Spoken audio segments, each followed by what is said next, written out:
for the lack of preparation,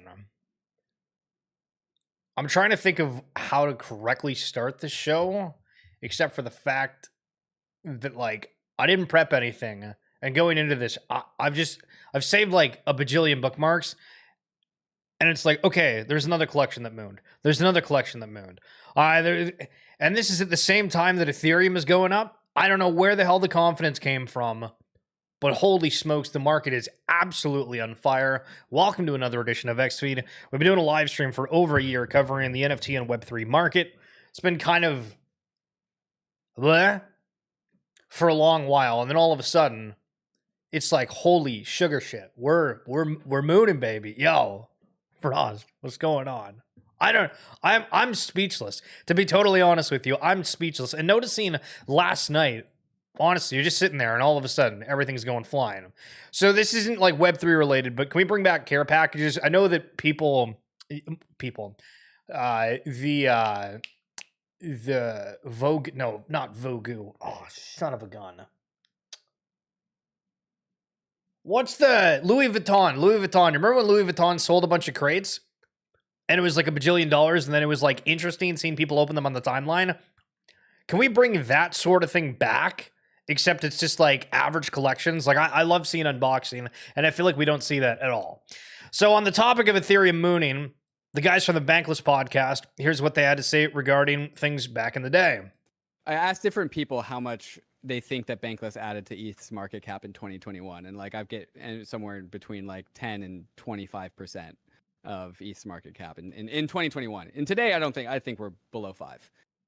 But in some people will say that we added like 25% of ETH to ETH's market. So these guys got absolutely cooked for that. Absolutely beyond cooked for that take, saying, yo, we were responsible for Ethereum going up X price back in the day.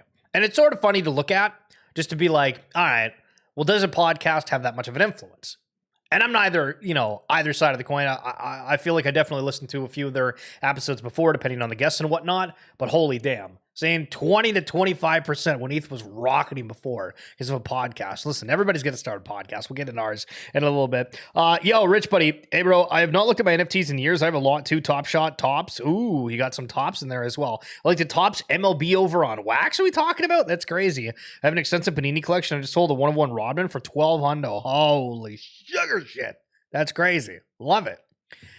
When do we think we're going to start seeing like ads on everything? Because I've realized in like European soccer and European hockey, some of these teams just have like unreal ads on absolutely everything. Thought we were supposed to have that in the metaverse. This is life advice for you.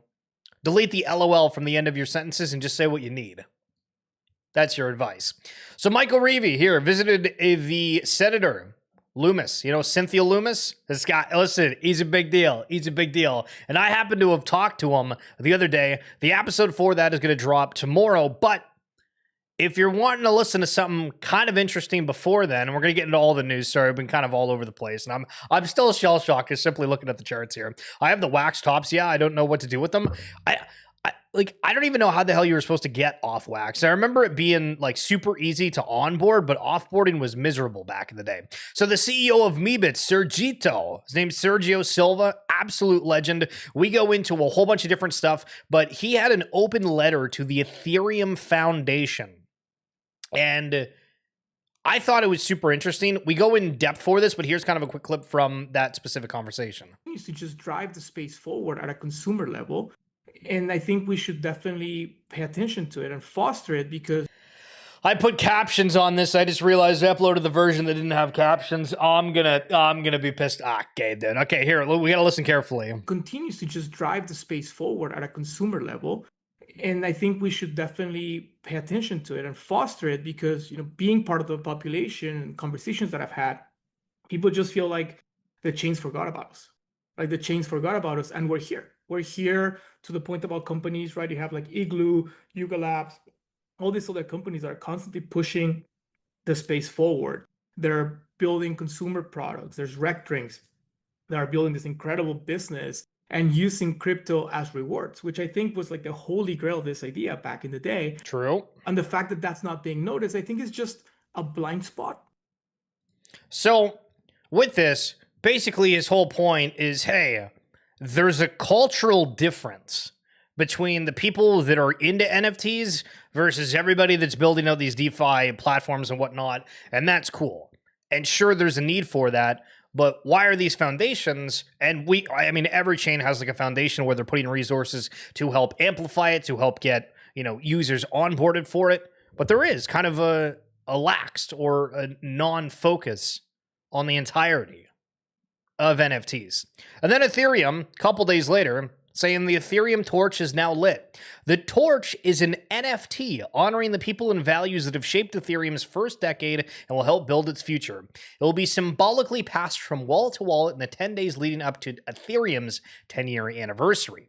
Torchbearers from across the global ecosystem will hold the torch for 24 hours before passing it on to the next.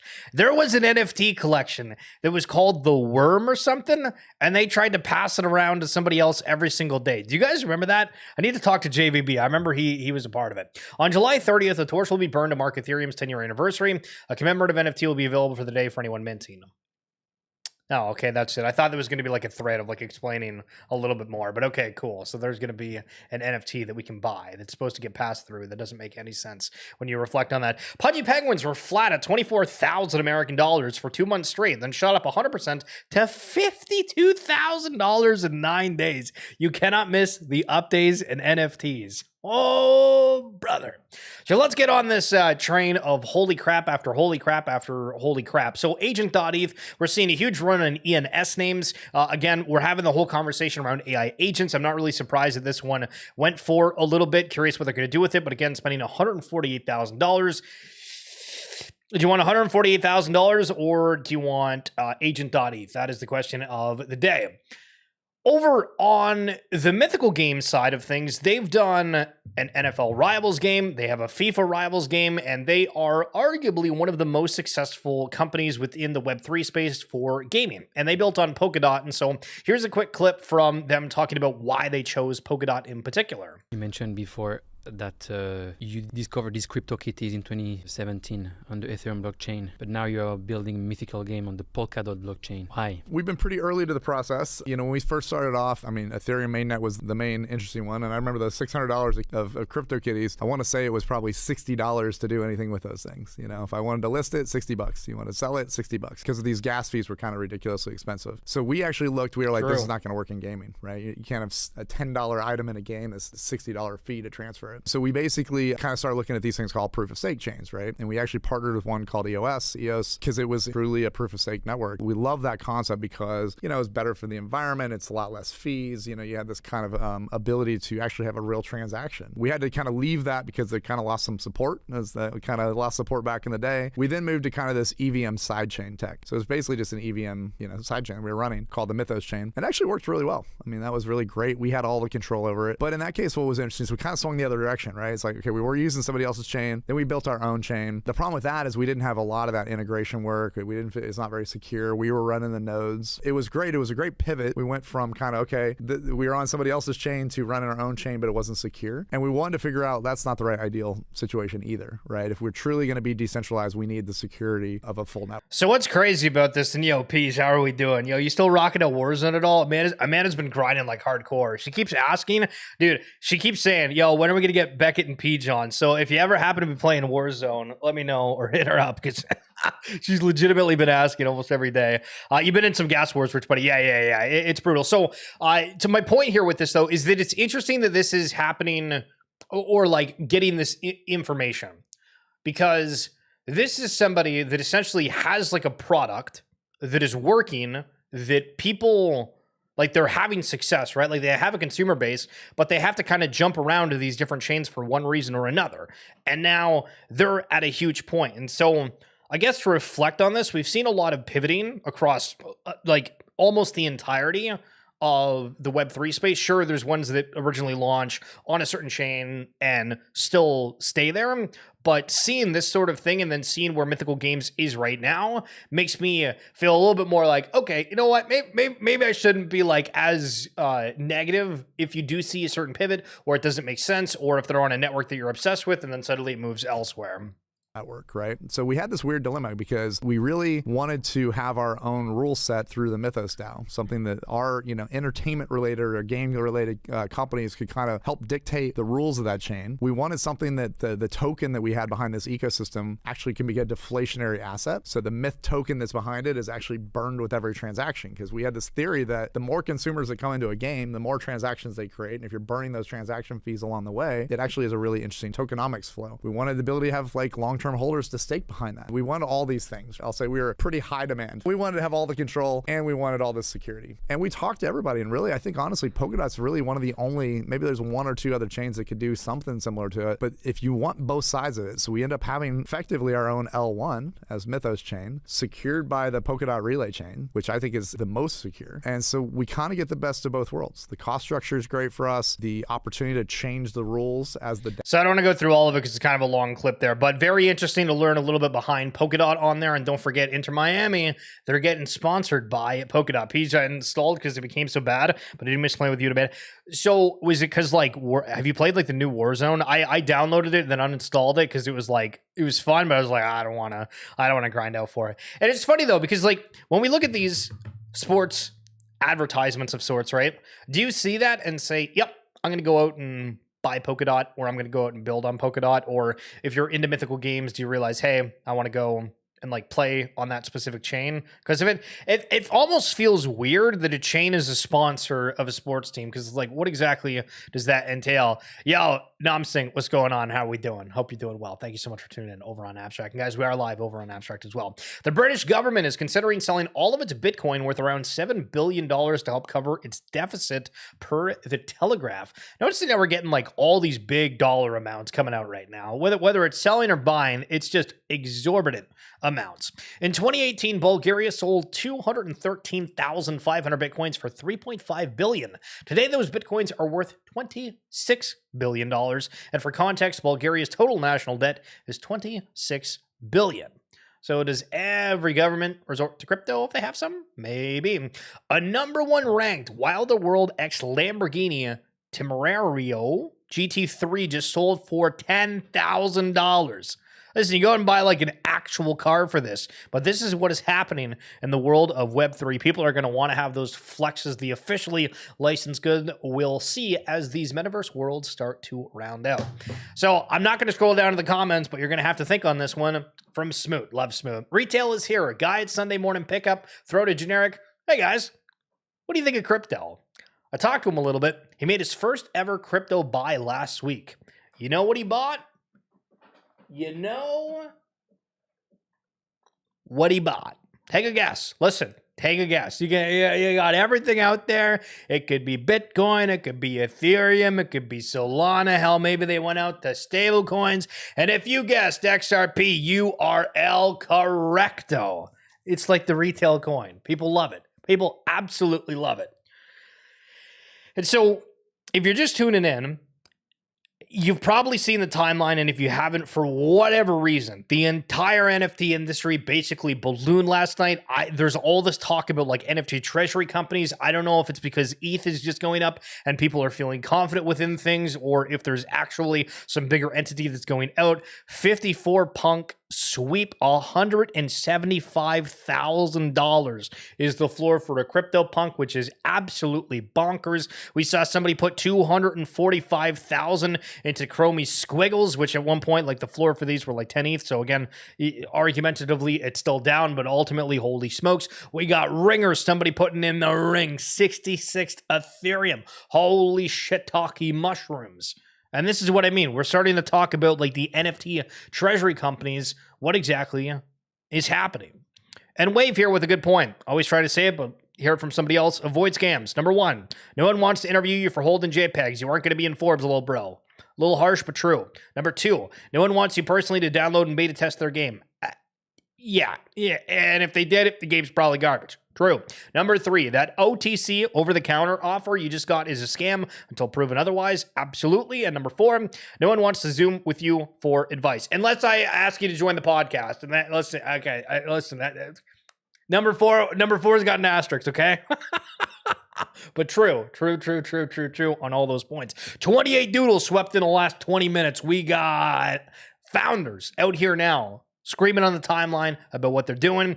Now that we've made it successfully through the years of complete Ponzi, grifty bullshit, excuse me, without shooting any loads that would have ruined our long-term potential, and the real masses are finally coming, Force has been reorienting and is solely focused on revenue-generating products and activities for both Web 2 and Web 3 that increase utility benefits and opportunities for all of us. Okay. So let's pause for a minute here, because we're getting ahead of ourselves a little bit. And what I mean by that is, this is an interesting perspective, because I would make the argument that for founders that are like, hey, we understand the market cycle and whatnot, obviously you don't want to launch a whole bunch of your cool stuff. And I mean, from Yuga Labs, Bored Apes, we've heard for a while, they've said, hey, you know what? There's going to be a lot that's coming down their 12-month roadmap. They haven't really teased a whole lot, except for saying, hey, on the other side, we're going to have these things. We're wanting to have the persistent world. But things that actually get people excited. The entire run-up of everything from the past 24 hours has nothing to do with any of the collections announcing or doing something super cool. It is simply the fact that ETH is up and the confidence is back in everybody on the timeline. The narrative has changed, arguably, right? And we can talk about that. So what does it look like when all these founders potentially are sitting on a whole bunch of stuff? We got Deadfellas here. As a producer of iconic Web3 brands, we've now created a studio side for Deadfellas to bring in all in-house and start helping other Web3 brands elevate their art, content, gens, design, and branding. For a very limited time, we will create a 10K for you if you sweep the vault, 10K of USD Deadfell. Okay, so they're saying, yo, sweep their collection and they're going to help you out. That's an interesting way of doing it. Hell yeah. But again, the concept of having something that's revenue generating, that's behind these brands, everyone's focusing on something different. Notice John Lemon, who's checked out the stream a few times. What's going on, John Lemon? NFTs are slowly heating up. Time for the Doge Pound to start getting loud again. Everybody's going to be showing their collections. Absolutely. Over on the ordinal side of things, rare node monkeys getting swept up. Okay. Well, we see it over on the ordinal side. And then we're having the resurrection of some different NFT collections as well. Robotos teasing a comeback. Their floor popped 1,500%. Again, this was a collection that, I mean, how do we put this? So there was a lot of collections that were kind of similar in style and essence, and I don't know if we could say that they all launched at exactly the same time, but I mean, we could argue kind of the Cool Cats, the Wonder Pals, the Robotos, the Doodles kind of to an extent. I feel like Doodles is a little bit different, but the not overtly complex kind of small, cute characters and whatnot. Everybody was jumping in these different collections, and it was all dependent on if the founders were still doing something, working towards it, keeping the community together. Very, very interesting seeing this back up on the timeline. I would imagine that there's a couple of others too that just kind of have a look that's hey, you know what? Something could still happen with that. So we'll see if Robotos actually come back full force or what. Azuki, 30 sales in the last 60 minutes. We got absolutely just gigantic movements across the board on everything here. Lil Pudgy, Suzuki, Mutant Ape Yacht Club, Moonbirds, Bored Apes, Pudgy, everything. 13, 29%, 18%. It's unreal. You got Soul Punks, you have a few? Hell yeah. It's insane. And to depict this, right? This goes higher than the screen right now. And this is the daily volume in the past 3 months for NFTs, okay? So April 22nd, we hit June. We basically have nothing here. And then all of a sudden, we're going over 20 million in a single day? That's absurd. So now we have everybody on the timeline that's saying, well, what if this happens for 6+ months straight? And it's not only Captains Wing Glee saying it, it's everybody. And the question with this too is is it simply the fact that Ethereum is up?